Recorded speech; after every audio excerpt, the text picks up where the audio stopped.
Kahapon nga ay napansin na ako ng alaga kong babae na medyo masama ang pakiramdam ko. Hindi siya literally na masama ang pakiramdam, pero parang binagsakan ako ng langit at lupa. Hindi ko alam kung bakit, pero ang bigat-bigat ng pakiramdam ko.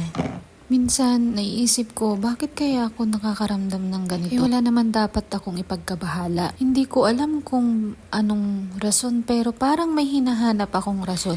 Siguro nga minsan, totoo yung sinasabi nilang anxiety na bigla-bigla ka na lang talagang malulungkot at maiiyak. Hindi mo malaman ang dahilan at ang daming pumapasok sa isipan mo na hindi mo mawari kung bakit pumapasok. Kaya ang ending, minsan napapaaway ka or nang-aaway ka. Siyempre, hindi mo mapigilan yung emosyon mo, kaya umabog ka ulit. At kahapon ko nga ulit ito naramdaman. Halos umiyak ako buong maghapon at tong mata ko ay magang-maga nga. Napansin nga nila pero hindi na lang sila umiimik. Yung alaga kong babae na lang talaga ang nagtanong kung okay pa ba ako. Sana maging okay na din ako ng ganitong nararamdaman. Hindi ko to nararamdaman dati, pero simula nung lumipat kami dito, lagi-lagi na akong nagkakaramdam na parang gusto ko na lang umiyak. At sobrang bigat ng pakiramdam ko. Siguro nga naku-homesick na lang talaga ako at gusto ko na talagang umuwi.